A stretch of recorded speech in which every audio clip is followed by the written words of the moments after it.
My name is Vanessa. I am a 38-year-old housewife and work as an illustrator. My husband, Randall, and I have been together since high school and finally got married at the age of 33 after 16 years of dating. He is a lawyer, and it's been 5 years since he established his own law firm. The firm has grown significantly, thanks to word-of-mouth referrals from clients, and he now has staff working for him. 2 years ago, after both our careers had settled down, we began trying to conceive, and we are now expecting a child. I am very happy. One day, I received a phone call during this happy time. Long time no see, sis. Are you and Randall free this Saturday? I have someone I want to introduce to you. I'm free, but I'll have to check with Randall when he gets home. Who do you want to introduce? Oh, stop it. Just wait until then. It's a surprise. Cameron is my younger brother, 10 years my junior. To me, he's like my own child. Our parents passed away when I was in my 3rd year of high school. Our father, a firefighter, drowned while rescuing a child from a river near our home. The incident was so sudden that our mother weakened mentally and physically, and soon after, she also passed away. I decided to forego university, which I had just been accepted into, to work and raise Cameron until he became a responsible adult. I never imagined the day would come when he would want to introduce someone to me. Randall had a break from work that weekend and made time for Cameron. I was looking forward to that day. Finally, Saturday arrived. Cameron was supposed to come around 11 a.m. We planned to chat at home before going out to a nearby restaurant for lunch. Right on time, Cameron arrived at our home. Hey, sis. Long time no see. How have you been? Welcome. Haven't you grown a bit since last time? We exchanged pleasantries, and then a petite woman peeked from behind him, bowing slightly. So, the person you wanted to introduce is this lovely lady? Yes. Let me introduce you. This is my fiancée, Leah. Nice to meet you. I'm Cameron's sister. Come on in, no need to stand at the door. Randall and I exchanged glances, surprised by the name Cameron introduced. Leah seemed like a cute, modern young woman, with flashy nails and piercings. She bowed again and followed Cameron into the living room. Let me formally introduce you. This is my fiancée, Leah. Isn't she cute? Nice to meet you. I'm Leah. It's a pleasure. We greeted each other in the living room, but Leah, perhaps because she was shy, didn't talk much. Instead, she avoided eye contact with me, glancing around the room as if she were inspecting it. Nice to meet you. Again, I'm Cameron's sister, Vanessa.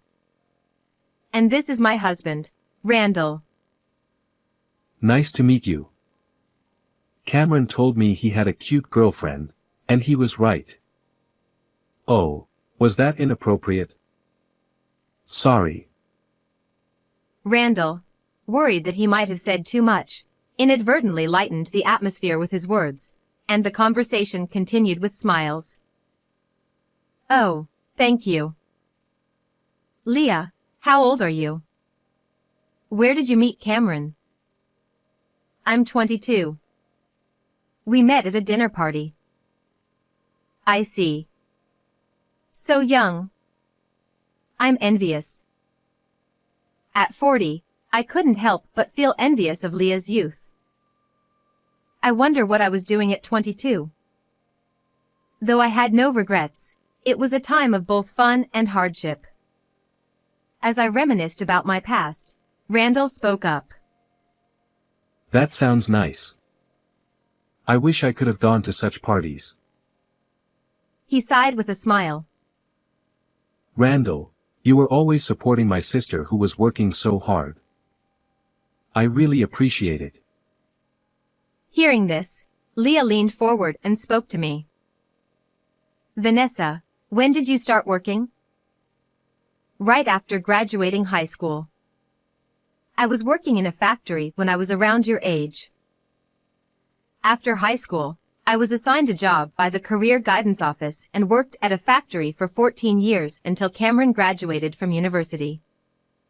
Leah looked at me with pity in her eyes. You must have had a tough time. Working non-stop without going to university.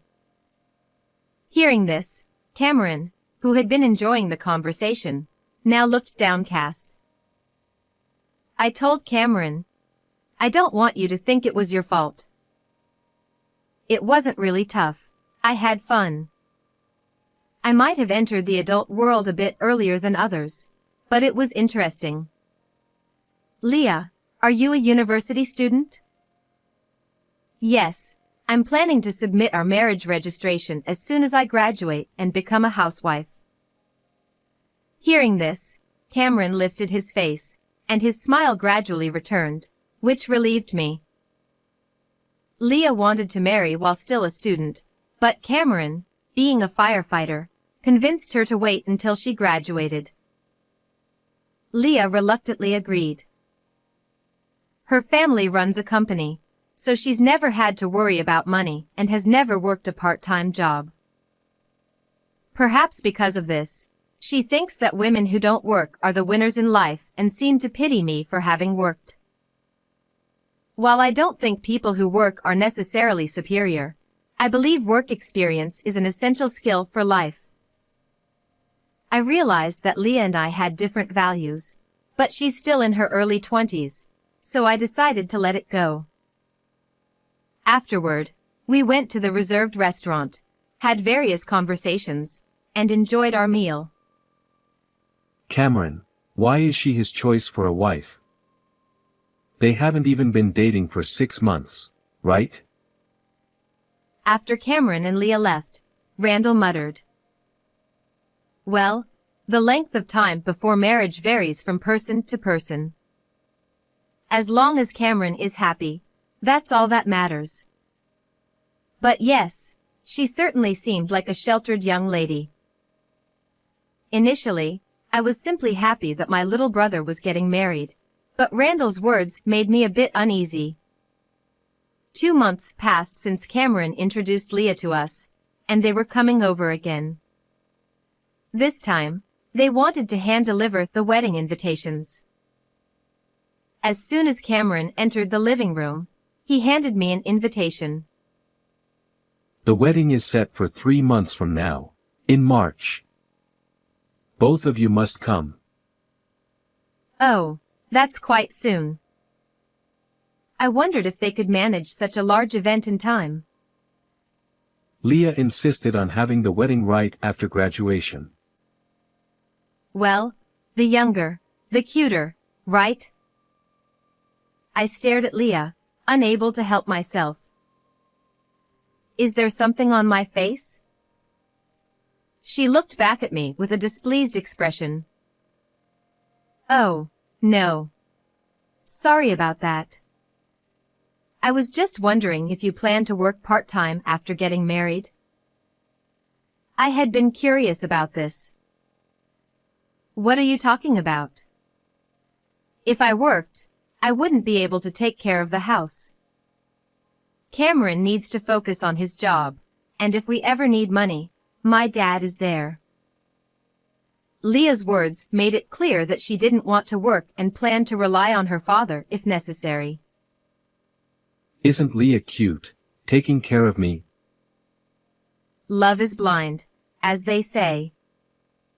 Cameron kept boasting about Leah, calling her cute whenever she did anything. I felt a little sad, knowing he would be under her thumb after marriage. Leah often leaned on Cameron, and when Randall and Cameron went out for drinks before, Cameron had bragged. She really depends on me. It's cute when a woman relies on you, right?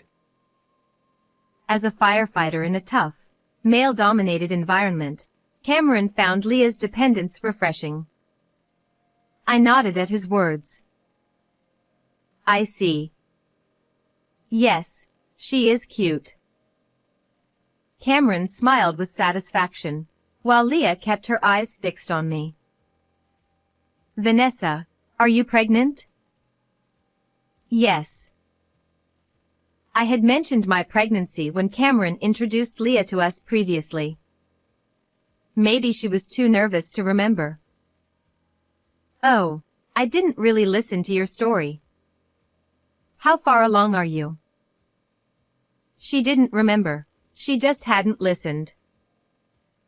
Oh, I see. I'm 5 months along. My belly will be quite noticeable at the wedding, but I'll be there. You don't have to come if you don't want to. Wait, does she dislike me? As I pondered this, feeling a bit sensitive. Leah, what are you saying? Vanessa and Randall must come. They are like my parents. Cameron, not in his usual gentle tone, but a lower voice, told Leah. Leah, hearing this, shook and quickly corrected herself. No, I mean, don't push yourself if it's hard. I was just worried about your health. Hearing this, Cameron nodded, seemingly satisfied. Oh, I see. You were concerned about her. However, I thought, no, she genuinely doesn't want me there for some reason. After that, Leah called me once a week to say, Vanessa, how are you feeling? If it's really tough, you don't have to come. Actually, if you feel even a little bit off, please don't come. I kept wondering what I had done to Leah, but I couldn't find an answer. Since she seemed to get along well with Cameron, I didn't want to worry my brother about it, so I only consulted Randall, asking him not to tell Cameron. Time passed, and the day of the wedding arrived. As planned, Randall and I headed to their wedding. The ceremony went smoothly, and I was so moved that I cried. Randall, who held my hand and led me to the reception hall, was surprised. Your seat is the only one not prepared. What? Why? I wiped my tears in shock and told the staff. Excuse me, I'm Cameron's sister, but I can't seem to find my seat. The staff, flustered, replied, Please wait a moment. After checking, they apologized and told me that my seat was indeed missing. Why? Isn't it a mistake? I have a seat, but his real sister doesn't. As the staff was at a loss, Leah appeared from behind, laughing loudly. You don't have a seat. Go home. Why is this happening? Can you explain? I kindly warned you not to come, but you showed up anyway, so this is what you get. I might have asked before, but did I do something to you? Yes, because an old woman like you is pregnant. What? What do you mean? I couldn't understand at all. Indeed, I was having a late pregnancy. But how did that inconvenience Leah? Apparently, Cameron often talked about our baby at home, saying, I hope my sister has a healthy baby. If you have a baby, Cameron will stop paying attention to me. Even the money he used to spend on me has stopped since you got pregnant. Don't get cocky just because you're a poor, high school educated old woman. I was stunned. What was she saying? Fearing Cameron's interest would shift to my baby was pure paranoia. And as for the money, I didn't understand why she was blaming me. While I was contemplating a response, Leah pushed me, saying, no matter how much you insist. There's no seat. Go home.